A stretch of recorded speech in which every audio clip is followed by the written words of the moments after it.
Peace. What's good? How y'all doing? Today is Tuesday, February 10th, 2026.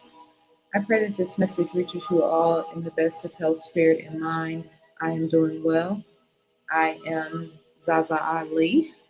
For anyone that may potentially stumble upon this video, hopefully because you were intrigued by the subject, stabilizing your frequency. Because if that is something that interests you, then you probably are my people, or at least we're on the same wavelength in terms of specific things and specific words. And that is going to be our topic today: stabilizing your frequency. I really enjoy doing these videos where I'm just talking and I know people, the engagement is a lot higher when I do face to face. When anyone does face to face videos, it's like a common consensus. We know that the numbers are higher, the ratings are higher, the viewers are higher. But for me, because I don't know, you might not understand this if you haven't been on the other end of the camera here, but for me, it is a lighter download or transmutation, and sometimes upload when I do videos without having to look into the camera, without the that interpersonal part of it, um, and hopefully with the intention of you guys really hearing me and feeling what I'm saying, which is the most important thing to me above all, anyway. And so, yeah, I really enjoy just sitting and turning on some frequency music in the background and putting some nature type images in the background, which to me always makes me feel closer to the Most High. I know sometimes you guys watch my videos on television, so I feel like that's a nice backdrop. It's a nice backdrop for me too. I have two screens. I have my laptop, and then I have my TV monitor attached to my laptop, and so I'm getting this beautiful view of this ocean and prime real estate all across our planet. And I think it's important for us. I used to tell my clients who might have been struggling with depression or in a bad space to go and watch Planet Earth, the docu series that was done by BBC. I think there's probably like two or three different parts at this point, but I had the entire DVD series because it was such a remarkable and beautiful and and impressive visual representation of how vast and how beautiful this planet is. And I know when I'm looking at nature and when I'm studying nature, even if I'm present at the beach or if I'm just watching a video like this or if I'm watching some sort of documentary, it always kind of humbles whatever my situation is, right? And puts the bigger picture in perspective. Yes, we have goals and aspirations. Yes, we have daily to do lists and things to check off. Yes, we have, sort of marking points that we want to meet so that we can have, meet quotas for our personal standards. Hopefully you do. We should have those. We should all have those, right?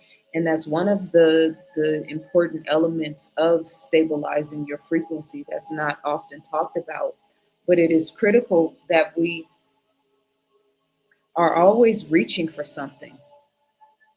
And a lot of times that's why a lot of us are unstable and unbalanced in how we're operating in the world and how we treat ourselves and how we show up at work and how we show up in business and how we show up in relationships. We're not stable in our frequency and consistent in our higher self running the show. And I know that sounds like hella philosophical, but I am a philosopher. I am a philosopher. So it should sound philosophical, but then I should also, if I am true to, the wisdom of my own words and my own science, I should also be able to break that down in layman's terms. So the idea of stabilizing your frequency, in my opinion, is directly tied to how consistent and intentional are you in terms of reaching for the light or reaching for something, I should say. Reaching for something. Maybe it's knowledge, wisdom, and understanding. Maybe it's to be great in your particular field.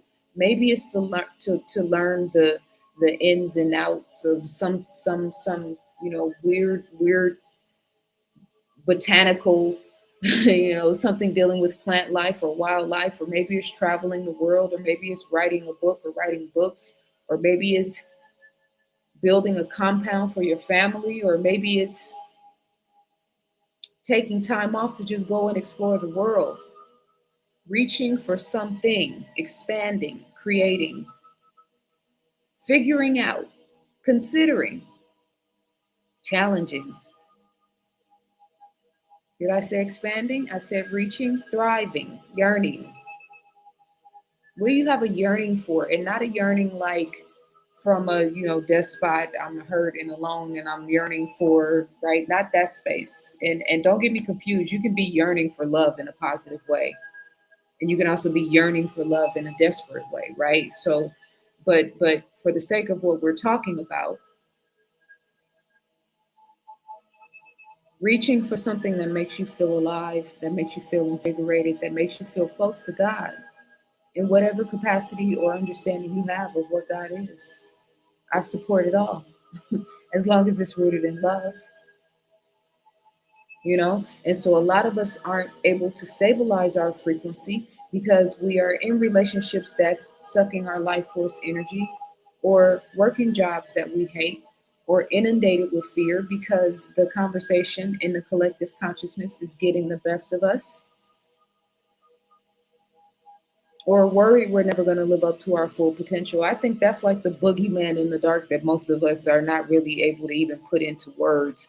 That's at the root of most of the anxiety, most of the fear, most of the self sabotage, most of the lack of self worth, our fear of living up to our own potential, the self accusing spirit. So I see I'm on one tonight. I didn't even know I was going to be on one like this. I just was like, I need to sit down and when I do the lives and stuff, I always, feel some type of way when I gotta get gully. I don't want to get gully. It's just sometimes like these spaces put me in this. Cat Williams said I was watching him on uh, Big Boy's Neighborhood. I think that's the name of the show, but he did interviewed him, and it was a great interview. And he I don't know if he was quoting Trump, but he was referencing Trump when he said, "I want peace, but I like war." and Cat was agreeing with that sentiment, right? And I'm not even gonna go that far and say, I want peace, but I like war, because no, I despise war in the greatest capacity in terms of physical war. But mental sparring, spiritual sparring, in a lighthearted, loving, playful, but yeah, I will DDT your ass type of way, is appreciated by yours truly. I'm just saying. I'm being funny and facetious, but at the same time, what else are if we're talking about psychological warfare, isn't that what everybody's talking about on both ends of the spectrum? If we're talking about spiritual war, isn't that what everybody is saying is going on? Oh, okay. Well, how do you spar and prepare for a psychological warfare? How do you spar and prepare for spiritual war? Because I guarantee you, especially the my audience, if I ask everybody listening to this, or that will listen to this, do you think we're currently facing we're in the midst of psychological warfare? 99% of my audience for sure will say absolutely. Do you think we're in the midst of a spiritual war? Absolutely. So how do you prepare for such things? And that's why the concept of stabilizing your frequency is so critical, particularly because I've had times where I would be able, I say stabilizing frequency, but sometimes I say maintaining frequency, right? But maintaining frequency would be like the hardest shit ever. Right? You get in a good space, or something is good, you get good news and things are going good in business, or things are going good in a relationship, or The mother-child relationship is thriving, or all these the universe of you, all the things that make your life run and operate. Sometimes things are just operating in a very smooth, healthy fashion, right? But in particular, I find that post 2020, right? I think all of us are a little like extra fragile right now, and we aren't really talking about that. I think all of us are operating with a certain level of PTSD, and rightfully so. And so now we're looking at, again, the ping pong of consciousness. And that's why it's important for me to sit down and be able to do this video and just talk to you guys mind to mind, soul to soul, without, because it's real in the field out here. The pressure is on. If you are striving for the light, and when I say striving for the light, I'm talking about striving for a higher state of consciousness, striving to be better, striving to do better, seeking understanding, right? Seeking to overcome your lower nature, or to overcome your insecurities, your fears, your self doubts, right? All the trauma and bullshit that life imposed upon us when we were children and then teenagers and then trying to figure it out, right? Then there was no collective focus on helping us to get beyond it. Like, everybody has that story in one way or another, right? That's why, alchemists, those of us who are able to alchemize those experiences and circumstances, you know, we're able to create gold physically, emotionally, spiritually, mentally. Pick one. And then that also depends on your point of interest, because everybody is not out here for a pot of gold. Some people want to experience spirituality and a connection to nature and God at the highest heights. And that's the pinnacle of abundance for them. Some people want to experience the height of love in a relationship with a husband or with a wife, and then having children, or having an extended family, or taking on the community as an extended family, and breathing life and experiencing life at the highest heights through and with other people. Some people do it through their work. Some poets, some writers, some authors, some musicians, some fashion designers, some artists, right?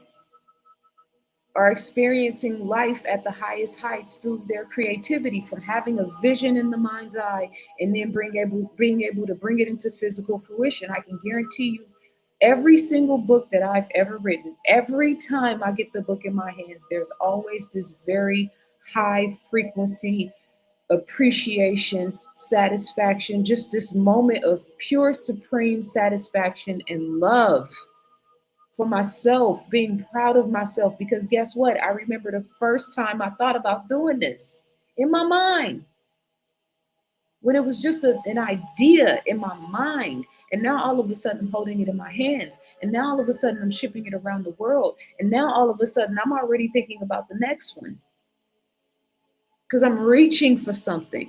And sometimes I don't even know what it is, but I know if I don't stop reaching, I'll die. So that's why let me see where I'm at on time. Okay. 15 minutes. I didn't want to start out with announcements. I just wanted to start out and just kind of start fresh off of what was in my mind and what was in my heart. I'm a little all over the place, but I am going to steer this ship and make sure that we stay around this main subject, which is stabilizing your frequency. I have announced in the previous video, but I didn't update the link, and I didn't want to have any confusion, because sometimes when I'm saying something in the video and then the link contradicts what I say in the video, it just, I will end up getting emails about it and questions. So let me just post the link here. Climbing the Ladder of Yourself, our first meeting is going to be Sunday, February 22nd at 12 o'clock Pacific Standard Time. If you already signed up, I sent you the link to download your Change Your Mind from Lack to Abundance ebook, as well as the link for our meeting on that particular date. And I have a little exercise for you guys to do, to have available when we meet for the first time. So those of you guys that are listening to me now that are interested and engaged and inspired by what it is that I'm saying, I'm also doing a group workshop. We meet once a month. It's called Climbing the Ladder of Yourself. And in that group, we're going to talk about the things that we're talking about now in the context of stabilizing your frequency, in the context of alchemizing the circumstances or situation of your life, because that's what alchemy is on a spiritual level, taking the adversity and the difficulty and the suffering and the strain and alchemizing that and turning it into a beautiful family or a beautiful spirit and representation or of service and justice in the world, or somebody that adds beauty through their crafts, through their skill set, through their work. I take pride in adding beauty everywhere I go. And I don't say that in like an arrogant, egotistical way, because a lot of times it's something that's you don't even get credit for.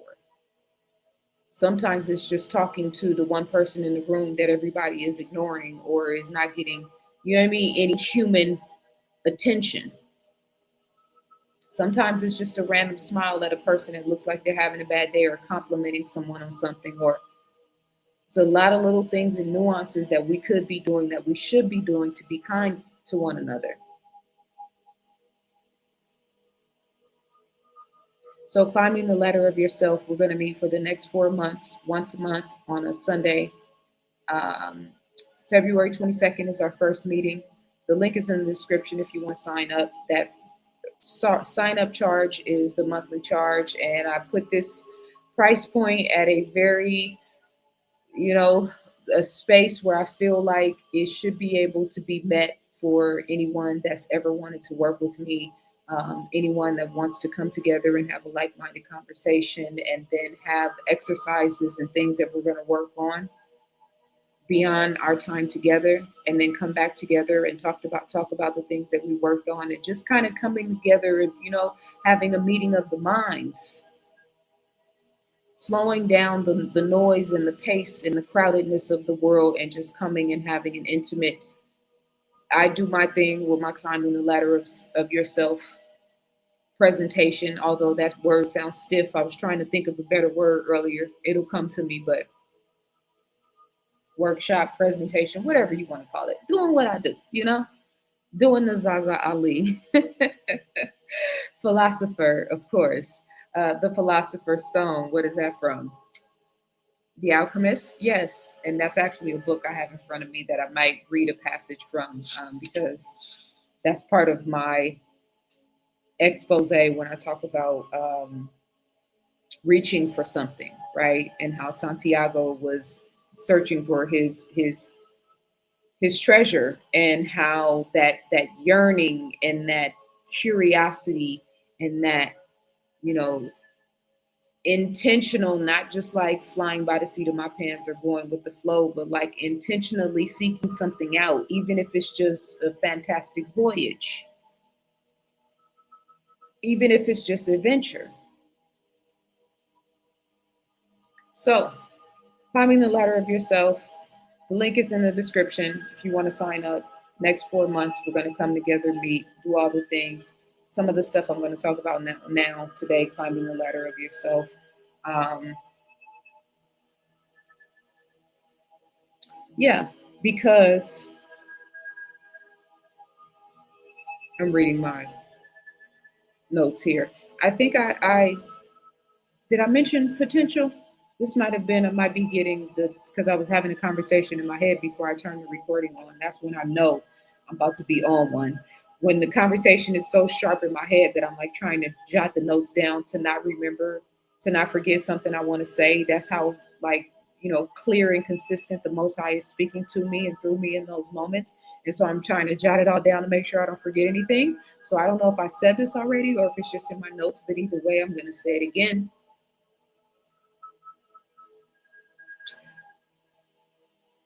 In terms of fear, okay, I did start with this and then I think I went left. The one thing that's sort of underneath the root of all of our suffering is the fear that we're not going to live up to our potential. And it's scary because you've seen it. We've all seen it. You can't tell me you haven't had a moment in your life. You might have been a child, you might have been a teenager, you might have been at a job, you might have been getting a promotion, you might have been on a boat sailing the seven seas, or out picking herbs and finding out about different mushrooms and felt alive for the first time in your life. or maybe the beauty and the nature of the relationship and bond between a mother and a child, between a man, woman, and child, and wanting to create life and create a beautiful home and a loving, nurturing environment. I mean, it's all relative, but we've all had glimpses of what we're capable of before life got in the way, or parents got in the way, or drugs got in the way, or your baby mama got in the way, or crack got in the way, or coke got in the way, or fentanyl, or one bad night at the Roxy got in the way, or fill in the blank.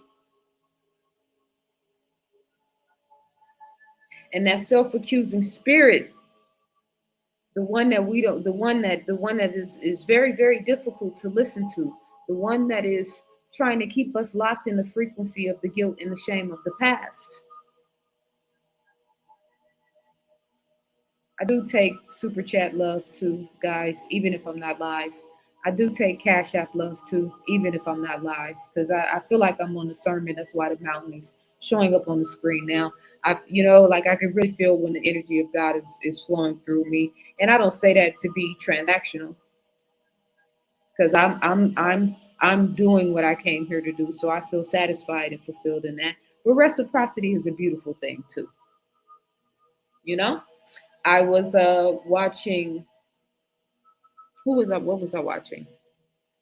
It was a video of Nina Simone, and she was talking about how she blamed black people for Malcolm X's death. She was so, in love with his teaching. She agreed with everything that he said, and she was just so devastated when he transitioned.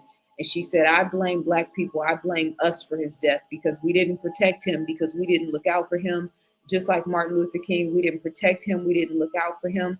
And there is a macrocosm of why we consistently do that in our culture. And it's directly correlated to the microcosm and the fact that we don't even do that for our individual selves. This is why we're so out of alignment with the Most High. This is why there is so much difficulty and struggle and strain in our communities and in our environments. And that includes myself. I'm still working through the the peaks and valleys of lack-based consciousness, of lack of support, of lack of family, of lack of dot dot dot, right? Poverty consciousness from growing up in the hood, trauma of survival of growing up in the hood. We're constantly inundated with fear. That's, we don't even calculate once you get an adult. We just think, okay, yeah, your brain is strong enough to deal with it. Now we don't even quantify how much trauma we are consistently being inundated with on a day-to-day basis. And it's not just bodies of babies in foreign lands that are being blown up. It's also race-based, you know, uh, uh, race baiting and nasty, mean-spirited comments in videos and on social media pages, and it's like this virus of mean-spirited wickedness active and alive in the world.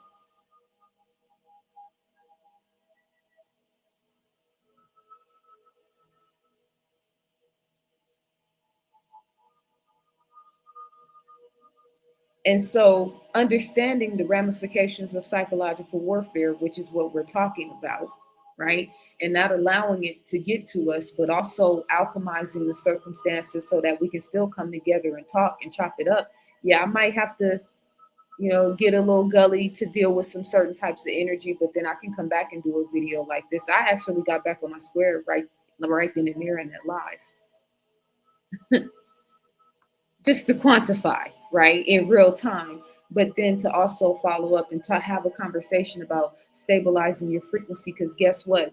We are in a master class right now. If you're not in a master class in some area of your life right now, you need to stop everything and stop and really do a self check, a self analysis. Because as above, so below. So if it's happening in the microcosm, it's definitely happening on the macro, in the macrocosm. And that doesn't mean the world is going crazy, so you're going crazy. No, That can mean the world is going crazy. So you are heavy in your meditation and heavy in your fasting and heavy in your tapping in with nature so that you don't go crazy with the world. Or you grew up in lack-based consciousness, poverty-based consciousness, and you are acknowledging those fears and you are acknowledging where you're falling short in terms of creating your own reality, and you step into the plate and dealing with it, maybe for the first time in your life, maybe in the first time of your family's history. It's a heavy cross to carry, especially when your family be the ops or the NPCs in the matrix. We know how it goes. This is that's why the spiritual aspect of this is critical. There's always a physical and a spiritual counterpart. Without the spiritual aspect, I'd be crazy. I'm just saying. I'm the type of scientist where, yeah, I need data and sources and resources and information, but I also it needs my intuition and my spirit needs to give it the green light. Now, you may not quantify that in a school or in an institution of learning, but I don't care. You should be in a master class in something in your life right now. Maybe it's dealing with fear from your childhood. Maybe it's going to the next level of your business. You've been in a bottleneck space and now it's time to grow and expand. And it's causing you to have to pivot and do things in a different way. Maybe you're leaving one industry and starting another. Maybe you've been operating in a lack-based consciousness as far as relationships and love is concerned, and so you recognize some qualities and some attributes about yourself that need to get cleaned up and elevated so that you can meet your equally yoked partner. That's a master class, my G. I hope we have the audacity and the courage to step up and make those type of moves. You want real love. You want somebody to love you for your true, authentic self, but are you living in that truth? Is that the person that everybody meets when you show up at work every day, or when you go to family functions, or when you operate in the world? Or are you wearing the mask then? And then think we're going to attract a relationship with somebody that's not wearing a mask. It's not how it goes. And the caveat is that in some way, all of us are wearing a mask. It's almost par for the course trying to survive in this world. People talk about the ego, and I always say, like, yeah, that sounds good. But if you grew up in the ghetto, or if you had to deal in Wall Street, or if you go to prison and you don't have an ego, and yes, ego has different layers and qualities and quantities. It's not just, the puffing of the chest so that you can survive in certain types of environments. But I'm just saying it definitely is that. So that's one of those things that has to be mastered on the path of climbing the ladder of yourself. Because self-sabotage falls under the ego too. Really, that's the energy and the momentum and the consideration or lack thereof that we're dealing with the world is really just a reflection of how we deal with ourselves. But then the caveat to that is that a lot of times, for women in particular, for Black women in particular, we deal with the world in loving, compassionate, put ourselves on the back burner for the greater good, right? We're operating, not all of us, but many of us in that capacity. And then we treat ourselves the worst. But that kind of underscores that whole motherhood matriarchal, like who that person really is, who those women really are, right? Because look at the role that we play in terms of what's going on in the world without even trying. That's our tithes. That's the average Black woman's tithes for the condition. Wait a minute. That's the Black woman's tithes. Spiritually, we've been sacrificing ourselves for the greater good because we allowed this shit to get out of hand and evolve or devolve into what is evolved or devolved into right now. Taking full accountability and responsibility. paying tithes for hundreds and thousands of years and putting ourselves on the back burner because it was written and it was necessary in order to balance the equations of what's happening on our planet to bring it back to a healthy medium. So the psychological war is on 10, 1,000, and the spiritual war is on 1,000. And the mental mind games are on 1,000, and the emotional games are on 1,000. I mean, I can't tell you one Bad Bunny song to save my life. Now all of a sudden, everybody I know is a Bad Bunny fan.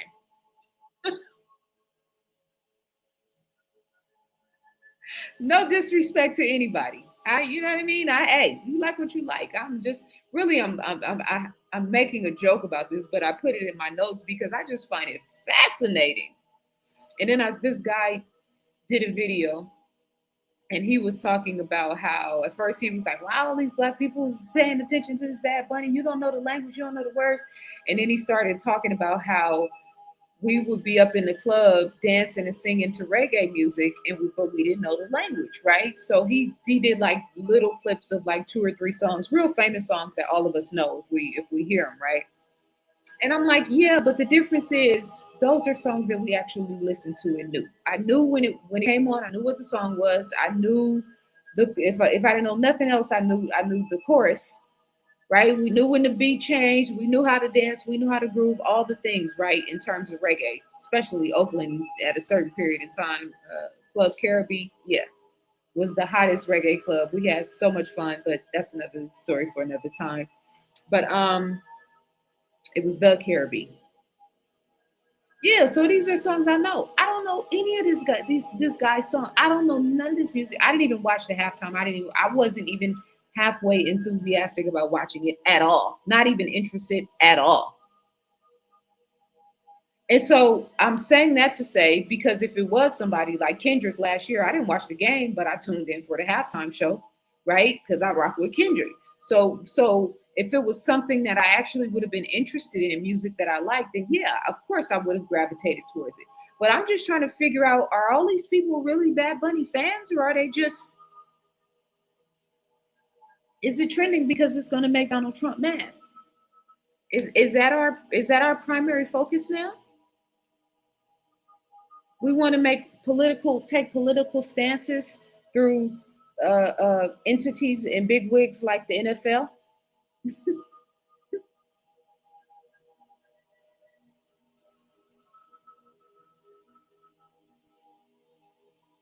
Look at the political connotation of it. This is why I say this is groupthink. And again, I don't really care what you like, Bad Bunny or not. That's not the point. Please don't miss the point and turn this into some rudimentary, oh, you being too stiff or you being too, no, like listen to who you listen to, like who you like. That's not the point here.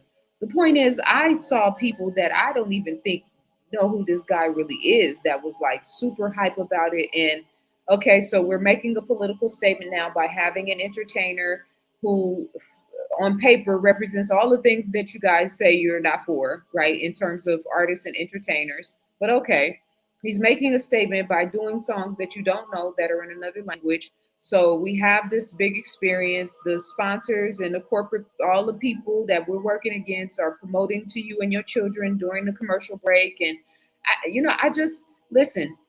I was the biggest sports fan. Kobe Bryant. Listen, people that know me from Oakland, I was the biggest Kobe Bryant fan. And every Kobe Bryant fan probably says that, but I'm telling you, I really was. And the Lakers games, the Warriors games, the Raiders games, the A's game, because I grew up in Oakland A's with the Coliseum right up the street, so it was literally a major part of my upbringing. I loved volleyball. I played volleyball. I ran track when I was in middle school. I played volleyball when I was in high school. I just always either loved sports or was athletic. Still got major respect for it to this day.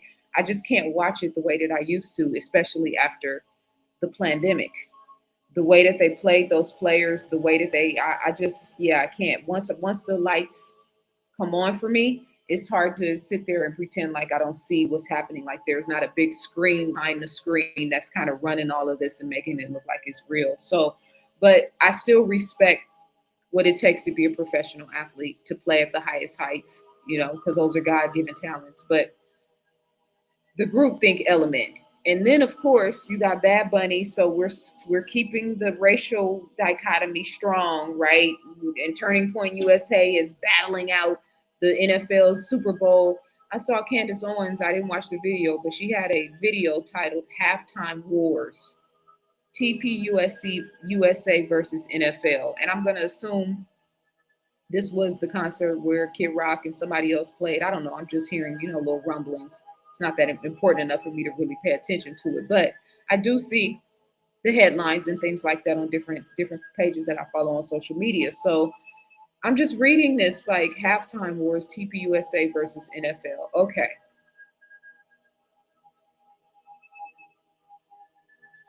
I can see the role she plays.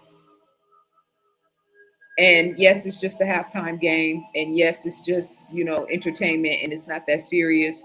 But then it is that serious when you recognize that the people who are in the highest positions of authority within the NFL and with all of the professional sports leagues are the same people that are making really detrimental decisions about where our planet is headed. Detrimental decisions, is that what I want to say? Yeah, that's what I want to say. And let me come back to my point, right? Because I don't want to get into the nitty gritty of that. I'm gonna like talk about psychological and spiritual warfare because those things are relative to stabilizing your frequency, right? How can you maintain a consistent rhythm of expecting the best things in life and having faith that all of the things that your heart desires, that you are working towards, that you build towards, that you can see so clear in your mind's eye are being made manifest at the same time where the world is actively telling you that there is lack, that there is shortages, that costs are rising, that you can't move around the world if you don't do dot dot dot, that there are no more good men, that there are no more good women, that water shortages are upon us, that all of the food is not real anymore, and America, there's so much negative projection towards America right now. And I'm just like, Storm is the only female superhero that really comes to mind that I can remember her name. I'm gonna make my own comic book one day, guys, because it needs to be done. But Storm is the only female superhero that comes to mind. There's probably another one. I just can't go to that part of my brain right now. But yeah, like just rebuking all of that shit in the name of the Most High. And so, what does it take to cultivate and to consistently maintain a frequency and an energy of pure, unadulterated faith, of believing in yourself? Believing in yourself is the key ingredient, it's the magic sauce to making all of it work. You might have a small dream, you might have a medium dream, you might have an outstanding dream. Believing in yourself is the key ingredient, it's the magic sparkles to make it all work. And so if you don't believe in yourself, you can, pound the I don't even want to go there because that's not even the direction of the conversation. Going back to the original point that I was making about all of us being in a master class right now, life is fortifying us, the pressure is on, right? So look, when I sent out the email for climbing the ladder of yourself, our first meeting is February 22nd. The link is in the description if you want to join that. I told, I sent them the link to download Change Your Mind workbook in page 83, 84. If you've done a consultation with me or if you've worked with me in the past, I probably had you fill these two worksheets out because this is sort of like a primer for starting a conversation about really truly creating a life intentionally and with a consistent focus and pointing your mind's eye on the life that you really truly desire. Please give a brief description of what these areas in your life would look like if you had no, in all caps, limitations, i.e., finances, fear, things holding you back. And so we start the conversation out with this. And it's always interesting to me how, because it's the first time you fill it out, it's just a rough draft. And then we go through it and we talk about it and we give it some je ne sais quoi, and some depth, and some substance, right? And then we come back and we revise and update and upgrade it, because it's basically like having a conversation with the Most High. You can have a conversation with God and say, here's from the purest, most authentic part of myself. This is what I really truly desire. This is what I want to do. This is what I want my life to look and feel like. And when I ask people those questions, most people don't know. So we're not even giving the universe clear instructions. We're praying in fear and desperation and doubt. How can your prayer not be laced with doubt if you don't believe in yourself? I mean, doesn't the belief in yourself have something to do with the frequency and the power and the magnetism of the prayer you send to the Most High?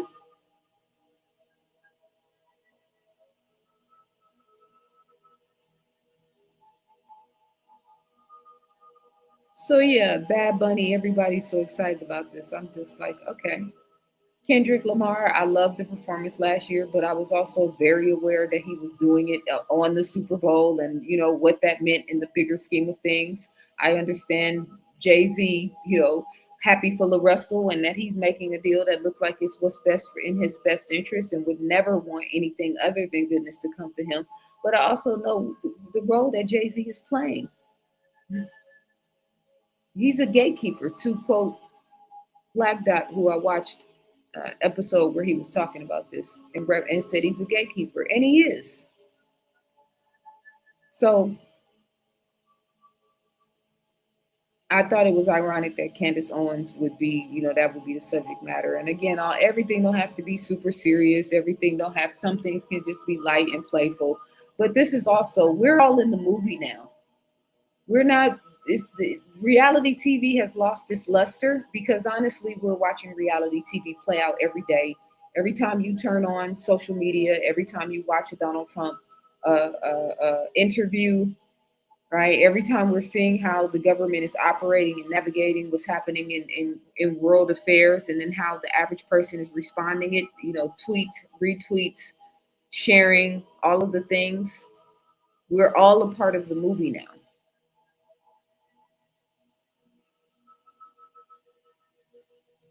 So it's just a question of,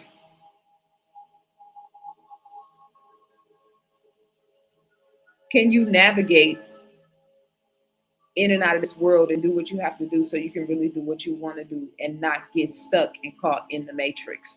Because a lot of people are stuck and caught in the matrix. The situation in Minnesota and the hyphening of human energy, the hyphening or siphoning of human energy, the siphoning of the collective consciousness, and being able to galvanize people in anger and fear and outrage and disgust, that is a mass energy harnessing ritual. That doesn't mean I don't support people going out and doing it.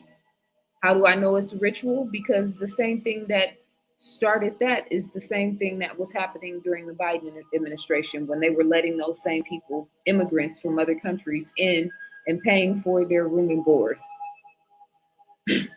and then shipped them right back out when the president of law and order came in, and then turned and then used extreme law force and authority to ship them out, and then turn that extreme law force around on the average American citizen.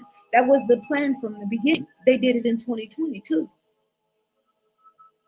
Just a different program, more subtle. So again, we're looking at the landscape and the situational awareness. How do we stabilize our frequency in the midst of this? For one, is stay off the group think frequency, and being very mindful about what's active in the collective consciousness, what people are paying attention to,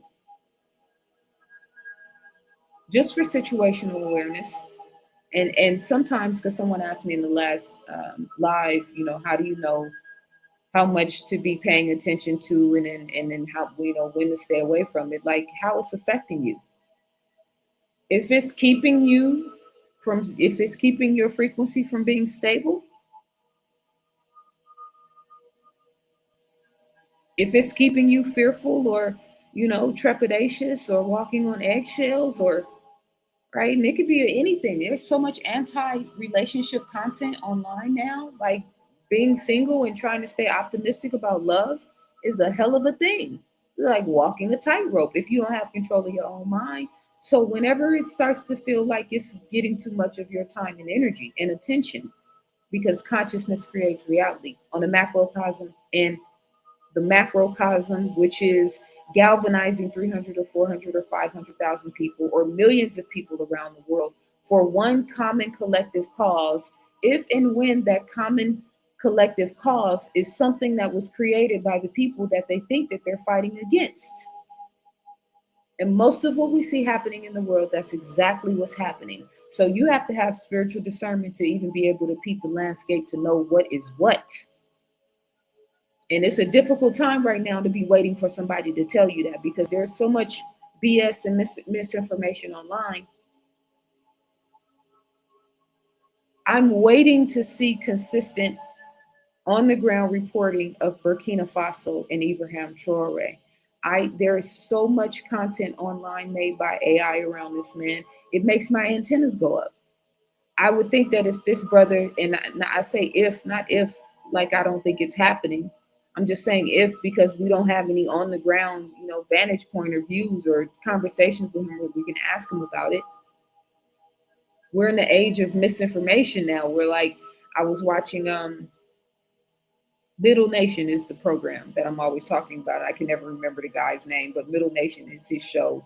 And I was listening to him. He was talking about Malcolm X and how someone had created an AI version of a Malcolm X speech and basically made it seem like Malcolm X had spoken out about the situation in Palestine. And he, was adamant about the fact that this never happened. He wasn't talking about things and so and so. And he made the case in terms of this was obviously an AI thing. But the other thing that he was saying, which was so profound to me, is if you want to say it, why don't you say it? Why do you have to put those words in Malcolm X's mouth to try to create an argument or to embolden an argument that you want to be made about whatever your position is about whatever that thing is? Why don't you just say it? And that's the conundrum that I find, right, myself, where I'm a quote unquote content creator. I'd like to, I'm an analog girl in the digital world, right? Still using the digital systems, but very much analog. And so respecting the integrity of my intellectual property and my own image and likeness. But he's saying talking about how disrespectful it is to take someone like Malcolm X's image and likeness and juxtapose your position or your thought and how we don't even think about that as disrespectful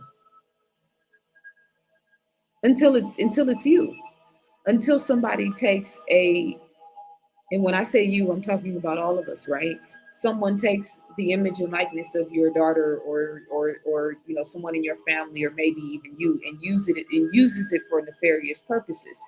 They're knocking on people's doors now from based on commentary that they're seeing them posting online. I'm seeing videos all over the country. It's happening in I haven't seen any like real major U.S. cities, right? Metropolitan cities. It's kind of happening in more.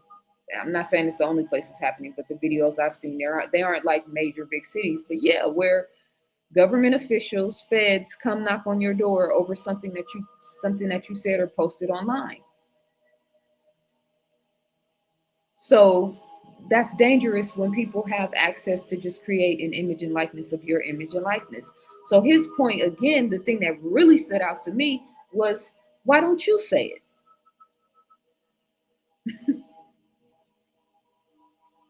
Just an interesting thing to consider. Um,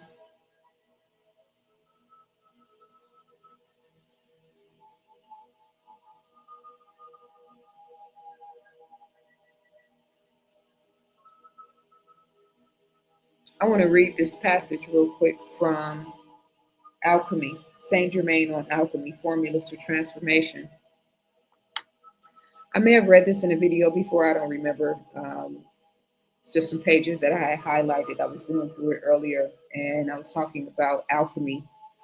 And then I opened this book, and it came to this particular page on chapter 11 about alchemy. So I'm going to read a passage from this, and I'm not going to keep you beautiful people for too much longer. Again, if you want to get information on the climbing the ladder of yourself 90-day, 120-day program, 4 months. The link is in the description. You can click that and sign up. And our first meeting will be on February 22nd of 2026. I'll send you an email with the link to download a complimentary copy of Change Your Mind from Lack to Abundance, as well as the link and information for our first meeting, which will be on Sunday, February 22nd at 12 p.m. Pacific Standard Time. The concept of climbing the ladder of yourself is about reaching for the light. It's about striving to be better, to do better, to look within ourselves and to address, maybe particular things that are holding us back.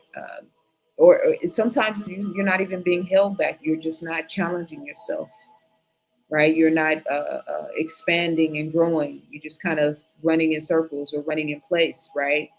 And when I say the pressure is on right now, it's because the continuity of human beings living outside the true nature of our real true purpose, the weight of that is coming to a head. I'm not talking about just bills and debt and, all those things, siphon and harness our energy anyway, but I'm talking about our disconnection from source, our disconnection from real true love, from having, real in-depth connections and relationships with other human beings, feeling connected to nature, feeling connected to source, um, an active part of the mental world. So many people sleep in the switch. They're not even like actively participating in the mental world. And I'm saying that tongue in cheek because we're all participating whether we know it or not. But I'm talking about thinkers, thinking outside the box, asking questions, being curious, being fascinated by things, being interested in things, wanting to learn and uncover and reveal things. The curiousness of life, the interesting, intricate things of life. It's a fascinating experience, the ability to, the intention of mastering emotions, the intentions of mastering energy, of understanding emotions, understanding love, understanding and finding a passion, loving somebody to their highest heights through darkness, through pain, through suffering, having somebody love you to your highest heights through darkness, through pain, through suffering. That's the flyest shit ever. That's why you can never make me be bitter about relationships or love, no matter how much negativity people be trying to project on me for being single, or all of the other weird stuff people always say to me, like, nah, bruh, I'm a true lover. I love the beauty of love. I love the beauty of life. I love the greenness. I love the pizzazz of it all. I love the rhythm and the dance between a man and a woman. It's just the flyest shit ever to me. So bitter will I never be. All it takes is, the right man at the right time, the right conversation, the right frequency, the right environment, the right mood. Like here, yeah, I'm a poet. I'm here for the lovers. I'm a warrior too, so I'm here for the warriors too. But I'm just saying, we're multifaceted. So, chapter 11, Saint Germain on alchemy. This chapter is called The Highest Alchemy. The sense of reality. Wait, let me move this. I don't want this to get in the way of my frequency sound music. The sense of reality and the sense of delight with which the student aspiring to create concentrates upon the cloud determines its efficacy. In alchemy, as in all things, doubt and negation destroy faith and happiness sustain. Let me read that again. The sense of reality and the sense of delight. When's the last time you felt the sense of delight with which the student aspiring to create concentrates upon the cloud. Cloud, in my interpretation, is whatever the thing is that you want to manifest, determines its efficacy.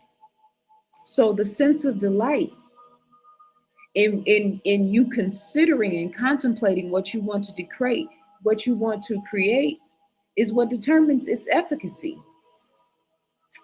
I said that like this, but to me that makes perfect sense. I don't know. Let me continue reading. In alchemy, as in all things, doubt and negation destroy, faith and happiness sustain. If you are destroying and negating your wants, needs, desires, your right to life, your right to love, your right to abundance, your right to a high income, your right to a high quality of life, your right to travel this world and go wherever you want to go and do whatever you want to do whenever you want to do it, your right to have a soulmate that speaks life and love and wisdom into your heart and soul and helps you to conquer all of your fears and insecurities and self-doubts and fly at the highest heights and experience love at the highest heights. I mean, why not? What are we here for? What's the purpose of all of this?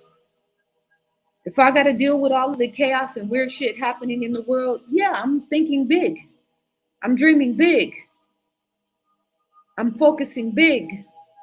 I'm thinking big. And your big don't have to be my big or anything comparable or close. We're not talking about numeric value. We're talking about abundant value.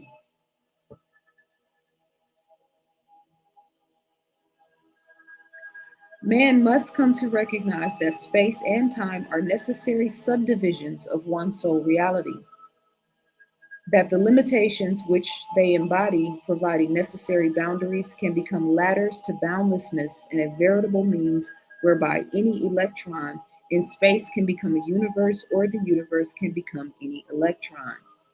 The drawing, hold on, shift this around.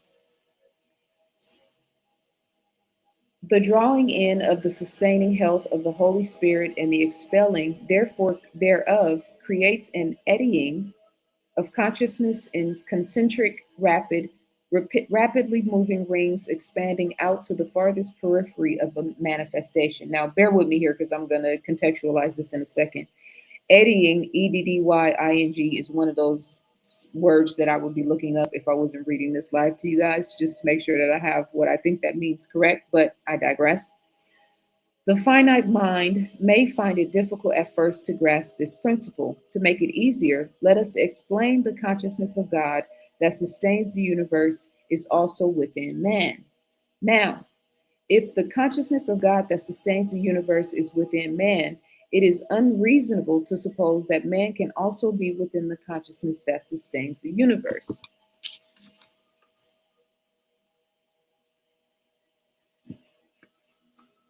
In the macrocosmic microcosmic interchange, in the great flow of life, of delight, of boundless joy, man senses the unity of all that lives, and he recognizes that his role as a receiver of benefits from the universe entails the necessary conveyance of benefits from his own creative consciousness back into the universe. I'm going to come back to that because that's deep. There is joy in the construction of the temple of life, for templed order and templed service create in the individual a sense of building when all around him there is a tearing down of values, morals, and faith. But in the temple, he finds his constructive role midst the roles of destructivity men have elected for themselves. I'm going to fast forward a little bit and read some of the things I have highlighted. All destructive tendencies must be removed from their consciousness. For creative law, as it expands the reality of God into the framework of the natural order, automatically wipes out their imperfected images.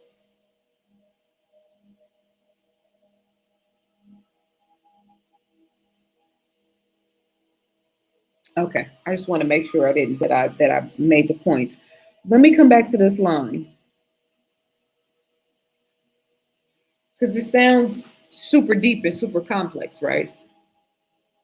He says, it's kind of a run-on sentence too, but in the macrocosmic microcosmic interchange, meaning God above and me, individual Lalo ZaZaAli, right?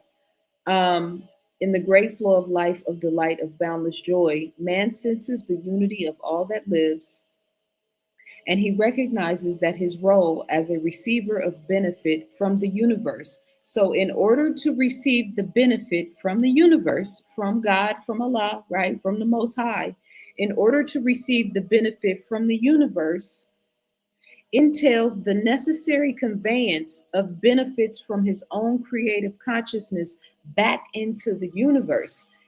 In layman's terms, it's saying in order for God to bless you, you have to bless God through your creative consciousness, through your creativity and what you produce while you are here in the physical flesh. So that takes you waiting on God and God's waiting on you to a whole nother level. In order to experience the relationship and the love of the Most High, a connection with Source at its highest heights, that means you really got to tap into yourself. You really got to believe in yourself.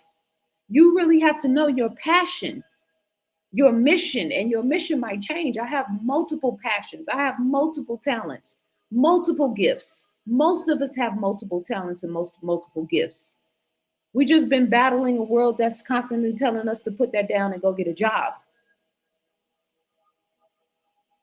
And we're not here for that. So, in order to stabilize the frequency, in order to thrive in the midst of a world where everybody's talking about surviving, in order to experience love at the highest heights where everybody is talking about dating is so whack and relationships are so blah, blah, blah, in order to have a righteous relationship with God the Most High, when you see your humanity and your fellow man wilding out of character and even turning against you, we become victims of the chaos of this world, and now we're turning on one another. I just want to live in peace. Isn't that the goal? I just want to live in peace. I just want to be able to perfect my crafts.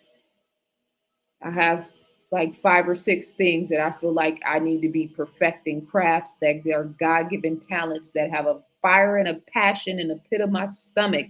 And 5 or 6 is a modest number of things that I really think that I'm either really good at or I can be really good at. I want to spend my time mastering those things, not worried about paying bills or worried about what Donald Trump said in his last press conference, or all up in arms because they put out a program and beamed a signal into your brain and now you all up in arms. I'm not playing that game with these people anymore. It's not working on me anymore.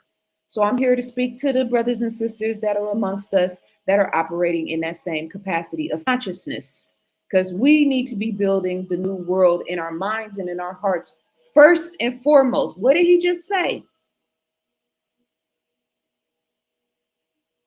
In order for us to receive the benefits that the universe entails, that God has, the blessings and the benefits that the Most High has for us, our birthright, it entails the necessary conveyance of benefits from his own creative consciousness back into the universe. He didn't say making a salary or working a job. He said conveying your creative consciousness back into the universe. That's the reciprocity. That's why so many of us are lost, because we got tricked and bamboozled into credit scores and mortgages and 9 to 5s. So, what is your true, authentic self calling out for you to do right now? That's the question of the hour. What is the masterclass right now that you are currently seeking to master, not to get through, not to overcome, not to pass, but to master? What's the point of being in a masterclass if you don't master it? I don't understand.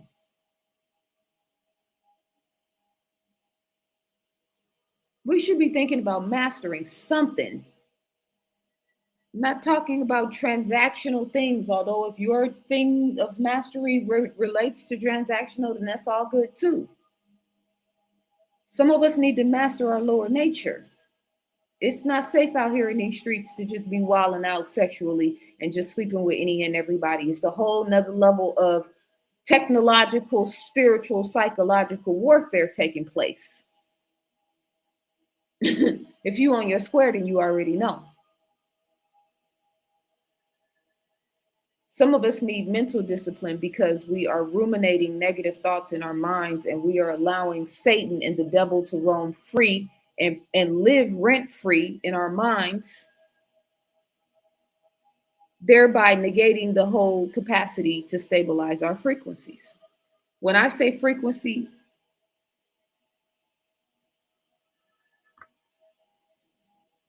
I'm not going to say my definition because it's not quite what I would entail the definition, but the concept of frequency as it applies to us in real time, our physical life, in my opinion, is determined by how you eat, how you breathe, how you live, how you think, and how you feel. That is what determines your frequency. How you eat determines your frequency and your energetic resonance. How much you eat, how much water you drink, how much processed food you eat, how much genetically modified food you eat, how much you fast, how much water you drink. Did I say that already? How much living food you eat, how many herbs and substances you take that come from the earth, how you breathe. Do you have a healthy, vibrant relationship with your breath? Do you even know what that means? Have you ever even asked the question or considered the idea?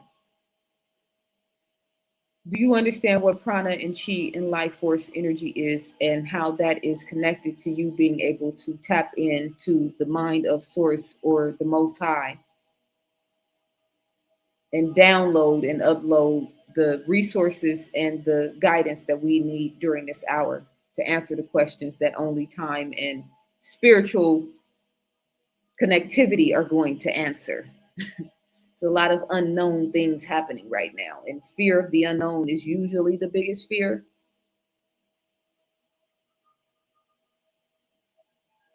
How you live. I know some men out here living reckless with women. It's no judgment. We can all do, you can do whatever you want. Just your body, your life, your time, we can do whatever we want. There's some women out here just as wild too. I mean, but the point is to pinpoint one specific thing. Just out here living wild, carefree, reckless. This is not in a spiritual war. It's not really the time to be living wild and carefree and reckless. I'm just saying. And any man that is attuned with the God force energy within him has a warning signal, or not a warning signal, that might be too dramatic, but has if there's an angel on one shoulder and a devil on another shoulder, right? That angel is constantly speaking into his ears, speaking into his life force energy, trying to talk to him, trying to steer him and guide him towards his higher nature and his higher self. And so any and all things that compromise that conversation and that language and that frequency is something that he's going to need to overcome. Because again, the pressure is on. We're not living in normal times. So whatever the pressure was in 1990 and 2000 and 2010 and 2015, whatever the pressure was then, the stakes are way higher now. On a spiritual level, I don't even have time to get into all of that. But I feel like a lot of you guys already understand where I'm coming from. How you think right now is so critical. How you think right now is so important. How you think right now is something that you must observe. We must be cognizant of, observing, listening to. What is the voice inside of your mind saying to you?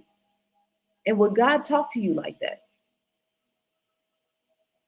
That self-accusing spirit is a hell of a thing, especially if it's your mother's voice speaking through it, or your father who was never there speaking through it,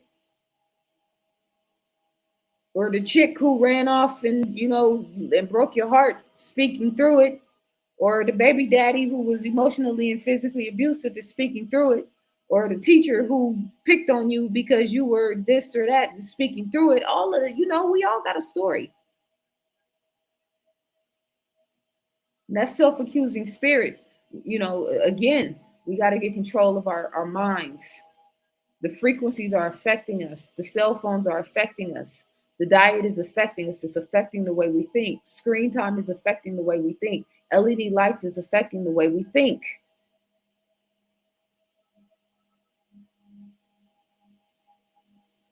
Just a reminder for anybody that wants to show love, I am accepting super chats. My Cash App information is in the description because I appreciate reciprocity and I'm always pouring love into you guys. So I always appreciate when you pour love back into me.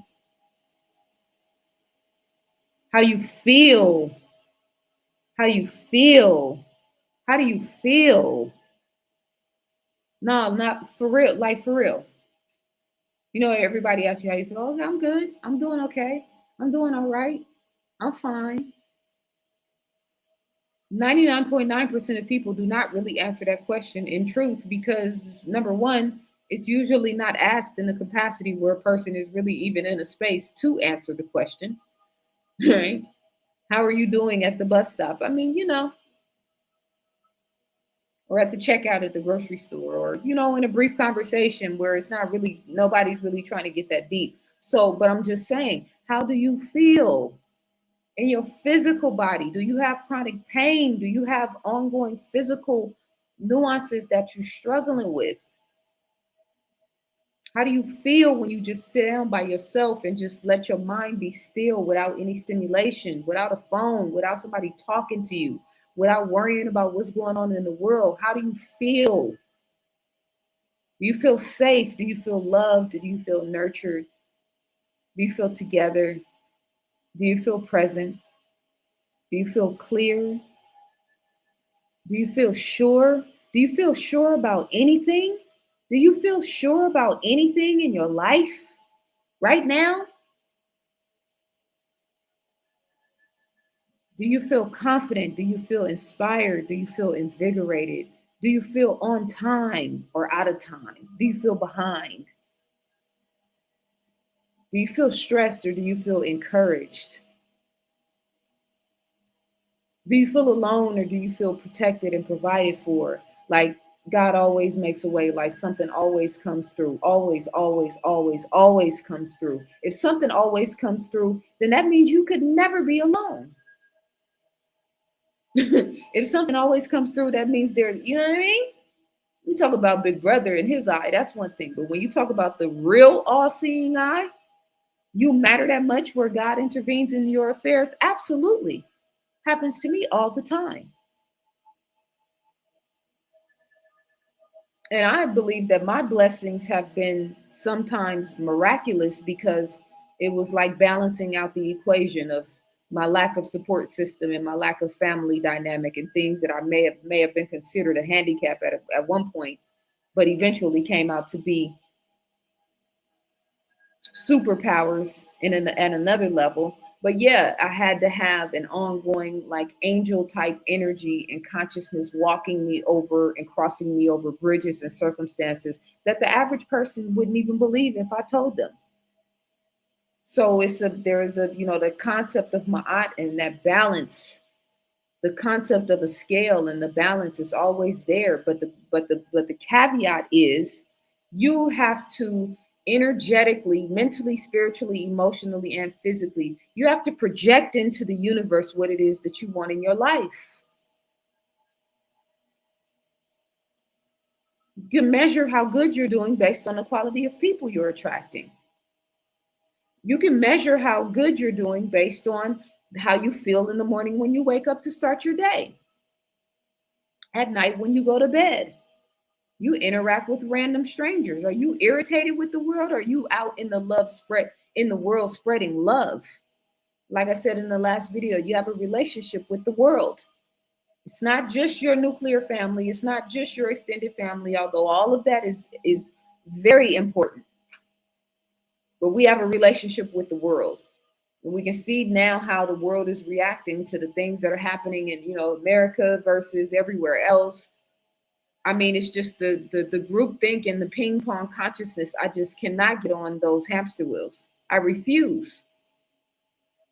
We can talk about it, but we got to talk about it in the context of we're observing the game and not actually on the field being played.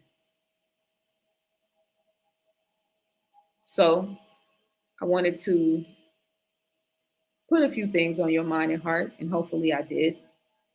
I talked for a little bit over an hour, so I can live with that. My goal was 45 minutes, but when the spirit starts speaking to me and through me, I have no choice but to oblige.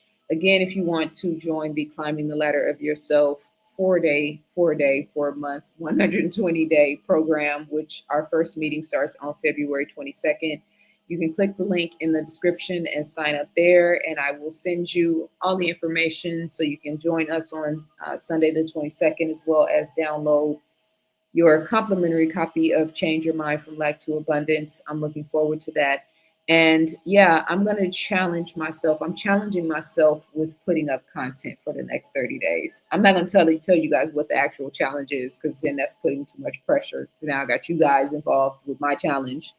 But I have a challenge over the next 30 days that I'm going to try to meet, because I can feel I just feel a lot happening in the world, and I want to try to be a balanced perspective, to add some divine feminine energy, more divine feminine energy into the equation, and hopefully to bring a higher level of conversation and thinking, and mutual meeting of the minds for my audience. And I hope you guys appreciate the conversation. I hope it gives you strength, or it made you laugh, or it makes you feel any type of way that is leading you towards your highest and best self. Info@ZaZaAli.com is my email address, and I will also put the link for my books, workbooks, and other information on my website in the description as well. And I hope to see you beautiful people very soon. Peace and love.